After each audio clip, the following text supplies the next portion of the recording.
الرحیم رب اشرح لی صدری ویسر لی امری واحلل عقدۃ من لسانی یفقهوا قولی اللهم صل علی فاطمة وابیها وبعلها وبنیها وسر المستضعفیها بعدد ما احاط به علمک. بسم اللہ الرحمن الرحیم. یا ایھا الذین آمنوا کتب علیکم الصیام کما کتب علی الذین من قبلکم لعلکم تتقون. السلام علیکم ورحمۃ اللہ وبرکاتہ. آج ماہ رمضان کی پہلی تاریخ ہو گئی اور آپ سب کو ماہ مبارک جو ہے وہ بہت زیادہ مبارک ہو، اور خداوند عالم کا لاکھ شکر کہ اس نے ہمیں دوبارہ سے زندگی دی ہے اور پھر ایک موقع دیا ہے تاکہ اپنی تقدیر کو اچھے سے لکھوا سکیں اور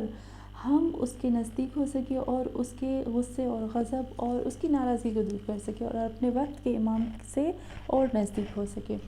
تو خدا کا لاکھ شکر ہے کہ اس نے دوبارہ سے ہمیں زندگی دی اور پھر ماہ رمضان کی پھر دوبارہ سے رونقیں اور برکتیں ہمیں عطا فرمائی ہیں. تو ہم اپنے ماہ رمضان کے پہلے دن کو شروع کرتے ہیں سورہ بقرہ کی آیت نمبر 183 میں. 183 میں خداوند عالم ارشاد فرماتا ہے. اسی آیت کو میں لے کر آؤں گی، امام علی علیہ السلام کے خطبے کے ساتھ میں لاؤں گی. یہاں پر خداوند عالم نے اور بھی بہت زیادہ آیتیں ہیں جس کو میں بیان نہیں کرنا چاہتی، بس اسی آیت کو میں بیان کرنا چاہتی ہوں. لیکن تقویٰ کے بارے میں جو آیت ہے اس کو انشاءاللہ کوشش کروں گی کہ میں اس کو لے آؤں. تو یہاں پر آیت نمبر 183 میں پروردگار عالم ارشاد فرماتا ہے، یا ایھا الذین آمنوا، اے وہ لوگوں جو ایمان لائے ہو، کتب واجب کر دیے گئے، علیکم تم لوگوں کے اوپر، الصیام روزوں کو، کما کتب علی الذین من قبلکم جس طرح سے واجب کیے گئے تھے تم سے پہلے والے لوگوں کے اوپر. لیکن ریزن کیا ہے، کیوں پروردگار عالم نے ہمارے اوپر روزوں کو واجب قرار دیا؟ تو خداوند عالم خود اس کا ریزن بتاتا ہے. کہتا ہے لعلکم تتقون، شاید تم لوگ تقوی اختیار کرو. تو اس آیت میں دو ایسے الفاظ ہیں، میں چاہتی ہوں ان کو میں کھولوں کیونکہ ہمارا مقصد بھی یہ ہے کہ ہم جتنا ہو سکے علم لے سکیں. ان میں سے جو پروردگار عالم نے مقصد بتایا ہے پورے روزے کا، میں وہی سمجھتی ہوں کہ خداوند عالم نے قرآن کی نزول کا بتایا ہے، ایمان کی جب بات بتائی ہے تو پھر تقویٰ کی بات کرتا ہے خداوند عالم. تو جب ہم تقویٰ کو کھولتے ہیں ہمارے لیے ضروری ہے کہ ہم اس تقویٰ کو جانیں تو صحیح کہ یہ تقویٰ ہے کیا چیز. سب سے پہلے آتی ہوں یہ لفظ جو ہے علیکم الصیام. سیام جو ہے ہم لوگ کہتے ہیں سیام کا مطلب ہوتا ہے روزہ، لیکن اصل میں اس کی جو روٹ میننگ ہوتی ہے وہ روزہ نہیں ہوتی ہے. سیام کی جو اصل میننگ ہوتی ہے جسے صوم صوم سے نکلا ہے، اس کا مطلب ہوتا ہے کہ کسی چیز سے اپنے آپ کو روک دینا. کسی چیز سے اپنے آپ کو روک دینا، اسٹاپ کرنا، اس کو کہتے ہیں صوم یا سیام کہتے ہیں. تو جو گھوڑا ہوتا ہے جو اپنے آپ کو، عربوں میں پہلے زمانے میں ایسے ہوتا تھا نا کہ کچھ چیزوں کو دیکھ کر پھر دوسری چیزوں کے نام رکھے جاتے تھے. تو جو گھوڑا اپنے آپ کو روک دیتا ہے کھانے سے، پینے سے اور حرکت کرنے سے، چلنے سے، اسٹاپ کر لیتا ہے، اپنے آپ کو پکڑ لیتا ہے اور آگے نہیں جاتا ہے، تو اس گھوڑے کو صائم کہتے ہیں. تو یہاں پر سیام کا مطلب ہوتا ہے، ہم تو کہتے ہیں کہ سیام کا مطلب ہوتا ہے بھوکا رہنا، لیکن سیام کا مطلب ہوتا ہے اپنے آپ کو روک دینا، حرکت سے، موومنٹ سے، چلنے سے، کھانے سے، پینے سے. تو اس کا مطلب کیا ہوتا ہے کہ ایک انسان جو ہے صوم یا صائم کا مطلب ہوتا ہے کہ ہر وہ انسان جو وہ حرکت جو اللہ سے دور کرتی ہے، جو شیطان کے نزدیک کرتی ہے اور شیطان کے کہنے پر جو عمل ہوتا ہے اس سے اپنے آپ کو روک دیتا ہے. اور پھر جیسے خداوند عالم نے اس کو حکم دیا ہے کہ اپنے پیٹ پہ بھی کنٹرول کرے، اپنی آنکھوں پر، اپنی زبان پر، اپنے کانوں پر، اپنی باڈی کے ہر پارٹس پر، اور پھر اپنی روح اور اپنی فکر کو بھی اس وقت روک دے، صرف اور صرف اس چیز میں چلائے جہاں اللہ چاہتے ہیں، اپنی خواہش کو اسٹاپ کر دینے کو سیام کہتے ہیں، صوم کہتے ہیں. تو یہاں پر ایک اور چیز اللہ کہتا ہے، ریزن بتاتا ہے نا، سبب کیا ہے روزے رکھنے کا، مقصد کیا ہے. تو جو مقصد پروردگار عالم نے بولا ہے نا وہ کہا ہے تقویٰ، لعلکم تتقون، شاید تم لوگ تقویٰ اختیار کرو. اور پھر اسی طریقے سے سورہ بقرہ کی جب ہم پہلی آیت پڑھتے ہیں نا، پہلی کے بعد جو دوسری آیت ہوتی ہے اس میں جب ہم پڑھتے ہیں پہلی کے بعد الف لام میم، پھر جو دوسری آیت ہے ذالک الکتاب لا ریب فیہ ھدی للمتقین، روزہ رکھا گیا تاکہ تقویٰ اختیار کرو. پھر خدا کہتا ہے کہ ذالک الکتاب، یہ جو کتاب ہے اس میں کوئی شک کوئی ڈاؤٹ نہیں ہے، یہ ہدایت دیتی ہے متقیوں کو۔ اور بھی بہت جگہوں پر اللہ نے کہا، اور ایک اور آیت ہے جو کہ بہت ہی خوبصورت ہے، اللہ کہتا ہے ان اکرمکم عند اللہ اتقاکم، کہ خدا کے نزدیک نہ ذات بڑی ہے، نہ اللہ کے نزدیک عورت ہے، نہ مرد ہے، نہ ذات ہے، نہ بات ہے، کچھ بھی نہیں ہے۔ اللہ کے نزدیک تم میں سے کریم وہ لوگ ہیں، اکرم سب سے زیادہ کرامت والے، عزت والے وہ لوگ ہیں جو اتقاکم، جو تم میں سے سب سے زیادہ متقی ہیں۔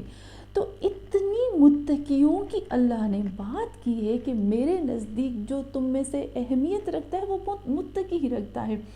یہ کتاب ان کے لیے ہے جو متقی ہے۔ روزے ماہ رمضان کا یہ پورا انتظام کیا گیا ہے شاید تم تقوی اختیار کرو۔ تو جب ہم تقوی کے اندر آتے ہیں تو تقوی کیا ہے؟ تقوی کی جو روٹ میننگ ہوتی ہے وہ ہوتی ہے وقیہ سے، اور وقیہ کی میننگ یہ نہیں ہوتا، تقوی کا مطلب ہوتا ہے، متقی کا مطلب ہوتا ہے کہ نہ بس آنکھ کان ناک بند کر کے بیٹھا اور کبھی مسکرائے نہ کبھی ہنسے نہ، اس کی میننگ یہ نہیں ہوتی۔ متقی کا مطلب ہوتا ہے کہ تقوی کا مطلب ہوتا ہے وقیہ، وقیہ کا مطلب ہوتا ہے محافظ، بچانے والا، نگہداری کرنے والا، نگہبان، جو ہر وقت جو ہے وہ پروٹیکشن کرتا ہے، ہر وقت الرٹ رہتا ہے کہ کہیں سے کوئی ایسا حملہ تو نہیں ہو رہا میرے روح پر، میری فکر پر، میرے جسم پر، جو مجھے اللہ سے دور کر دے۔ تو وقیہ کا مطلب ہوتا ہے کہ اپنے آپ کو اللہ کے غضب سے، اللہ کے غصے سے، اللہ کی دوری سے، اللہ کی ناراضگی سے، اللہ کے جہنم سے اپنے آپ کو، اپنی اولادوں کو بچانا، جسے ہم پڑھتے ہیں نا قو انفسکم و اہلکم، بچاؤ اپنے آپ کو۔ رسول خدا صلی اللہ علیہ وسلم سے خدا کہتے ہیں نا قو انفسکم، لوگوں سے کہو کہ بچاؤ اپنے آپ کو، اپنی فیملی کو اس آگ سے جس کی ایندھن جو ہے وہ پتھر اور انسان ہوگی، تو اس میں بھی کو استعمال، وقوع وقایہ استعمال ہے کہ بچاؤ۔ تو بچانے کو، پروٹیکشن کو، حفاظت کرنے کو، 24 گھنٹے الرٹ رہنے کو کہتے ہیں تقوی۔ یہاں پر ایک بہت ہی مین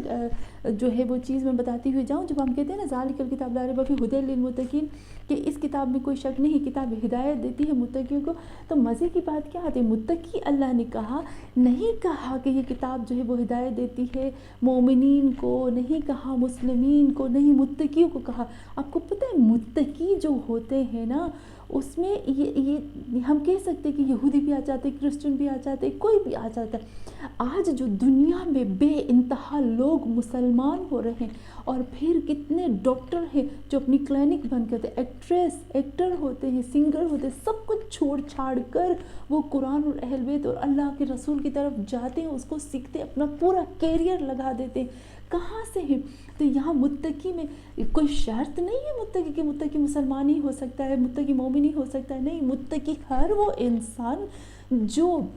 اپنے نفس کی، اپنی روح کی، اپنی فکر کی، اپنی دنیا کی، آخرت کی حفاظت کرتا ہے، جو سوچتا ہے کہ مجھے میرے اللہ سے دور نہیں ہونا، اللہ کے غضب سے اپنے آپ کو بچاتا ہے۔ تو جتنے بھی نان مسلم ہیں نا، وہ متقی تھے، یعنی اپنی حفاظت کرتے تھے، اس وجہ سے اللہ نے ان کو اسلام جیسی نعمت دی۔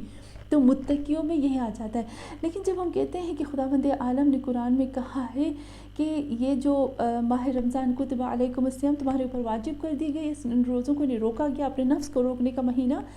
تو اس میں کیا لعلکم تتقون، شاید تم تقوی اختیار کرو۔ تو تقوی اختیار کرو، اپنے آپ کو بچاؤ۔ شاید یہ سب انتظام میں نے کیا کہ شاید تم اپنے آپ کو بچاؤ، اپنی حفاظت کرو اس آگ سے جس کی ایندھن جو ہے وہ پتھر اور انسان ہوں گے۔ اپنے آپ کو اپنے وقت کے امام کی ناراضگی سے بچاؤ، اپنے شیطان کے اس میں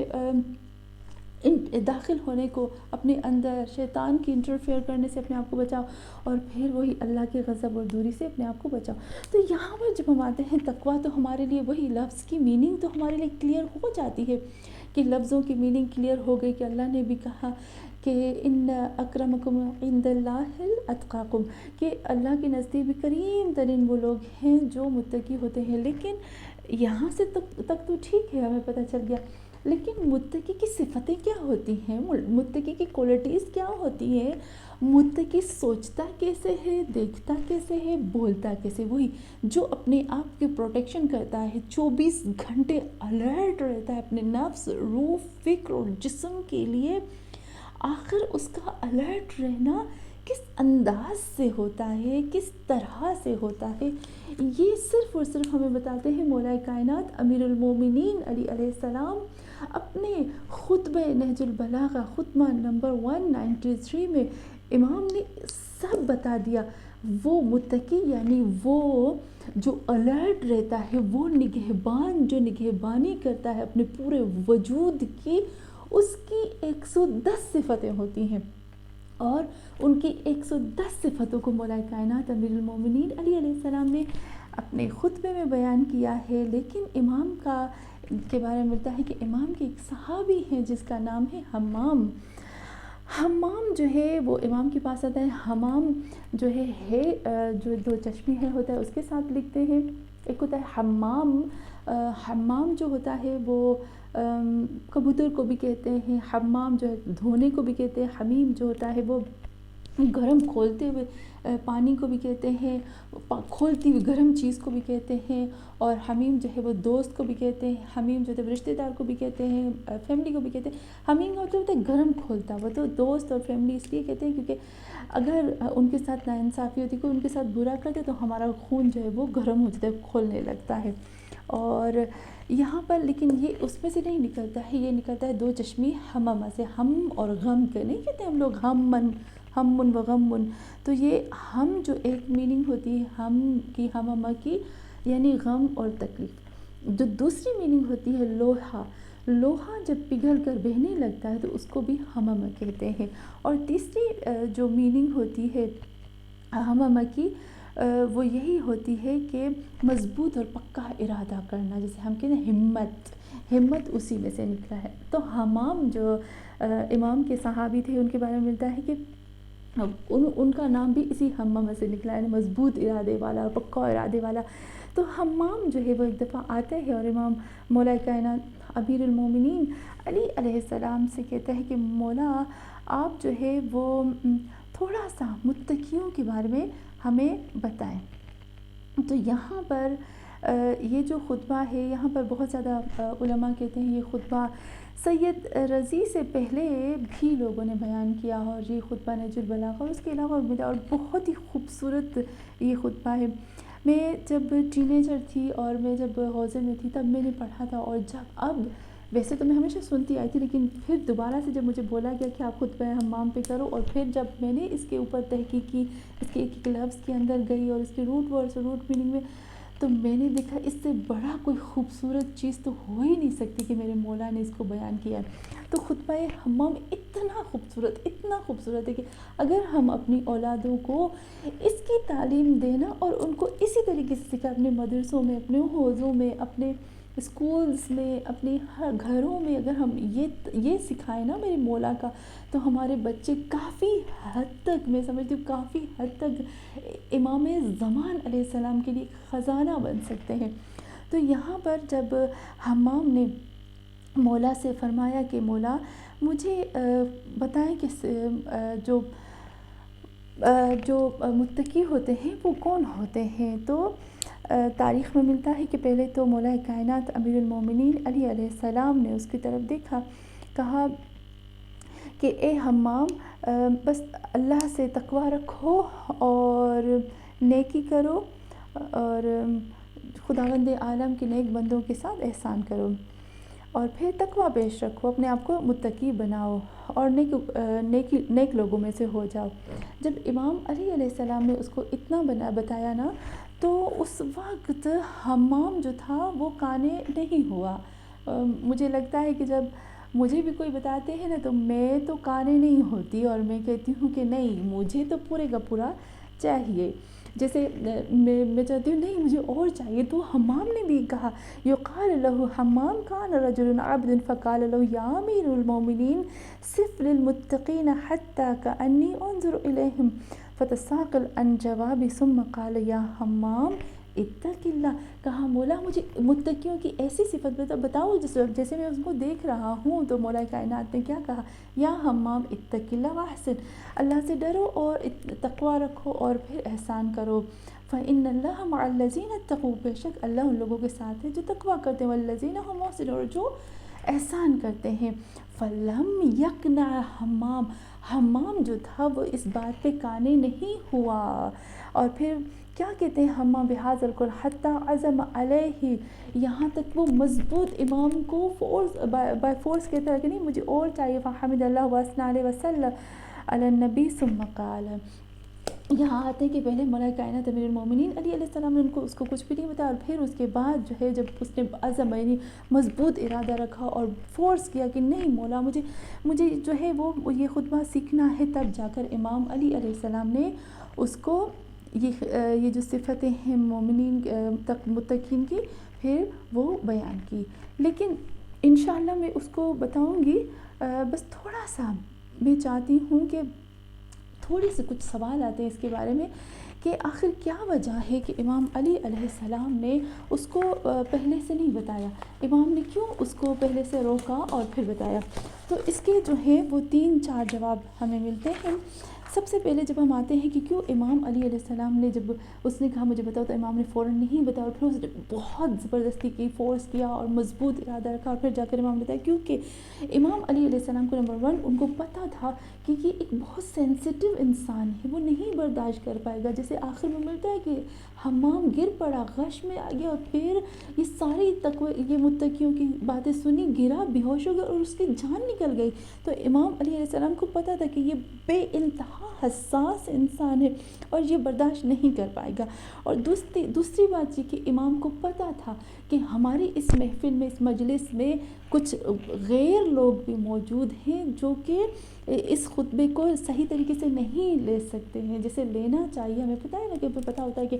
محفل میں مجلس میں کچھ ایسے لوگ ہیں جو غلط بھی لیتے ہیں، جو صرف اس لیے نہیں آتے ہیں کہ ہمیں اچھی اچھی باتیں سنیں، بلکہ ہماری ویک پوائنٹ اور اچھی چیزوں میں بھی کچھ بری چیزیں ڈھونڈنے آتے ہیں. اور قرآن نے ان کو کہا ہے کہ دل کے مریض کا. پھر اس کے بعد ہم دیکھتے ہیں کہ یہاں پر تیسرا پوائنٹ جو آتا ہے کہ امام کیوں خاموش ہو گئے تھے اور کیوں ایسے کیا، تاکہ امام ایک اور چیز میں دیکھیں کہ ان کو اور شوق دلائے اور ہوش دلائے. کیونکہ جب چپ ہوں گے نا ان کی طلب بڑھے گی، ان کی اہمیت بڑھے گی اس چیز کی، تاکہ ان کو پتہ چلے کہ یہ کوئی خاص چیز امام جو ہے وہ بیان کرنے جا رہے ہیں. اور کبھی کبھی اس طرح سے ہوتا ہے کہ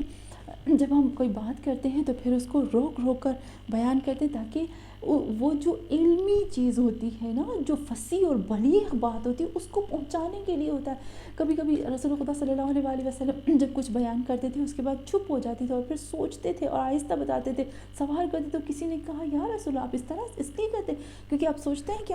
آپ جو ہے وہ اس مسئلے کے بارے میں سوچ اور فکر کر رہے ہیں تاکہ اس کو بیان کریں. تو رسول خدا صلی اللہ علیہ وسلم نے کہا نہیں، میں اس لیے یہ سوچ فکر کرتا ہوں تاکہ تم لوگوں کو اس کے اندر جو بے انتہا علم اور دانش اور اس کی گہرائی ہے نا اس تک پہنچا سکوں. تو جب ہم دیکھتے ہیں کہ امام نے بے انتہا اس کی جیسے کہتے ہیں فصاحت اور بلاغت اور اہمیت اور اس کے علم اور اس کے دانش اور اس کے اندر گہرائی میں جانے کے لیے امام کو پتہ ہے کہ عام انسان اس کو نہیں لے سکتا. جو انسان سینسٹیو ہوتا ہے، جو علم اور شعور رکھتا ہے، اس کے لیے یہ خطبہ بہت اہم ہے. تو انشاءاللہ ہم اس خطبے کو کریں گے جو کہ خطبہ ہے، اور اس کے جو کافی اس کے جو ہے وہ پارٹس ہیں. پہلے پارٹس میں اس انسان کی معرفت آتی ہے، پھر اس کے اندر اس کی پرہیزگاروں کے بارے میں بتایا جاتا ہے کہ ان کے اخلاق کے بارے میں، اس کا جیسے کہتے ہیں پرسنل، پھر اس کا پرسنل آتا ہے اس کی ذاتی، اور پھر جو ہے وہ سب کے ساتھ، اور پھر اس کے مقام کے بارے میں، اس کے اعتقادات کے بارے میں، پھر سب تمام چیزوں کے بارے میں مولا کائنات امیر المومنین بتاتے ہیں. انشاءاللہ ہم اس خطبے کو شروع کریں گے اور آپ سب میری مدد کریں گے تاکہ ہم اس خطبے کی وہ جو موتی ہیں، جو علم اور معرفت جو اس کے اندر وہ ایسی چیزیں ہیں اس کو اپنے اندر بھی لے جائیں، اور یہ جو خطبہ ہے وہ رہتی دنیا کے لیے ہماری اولادوں میں بھی رہ جائے. وصلی اللہ علیہ وسلم.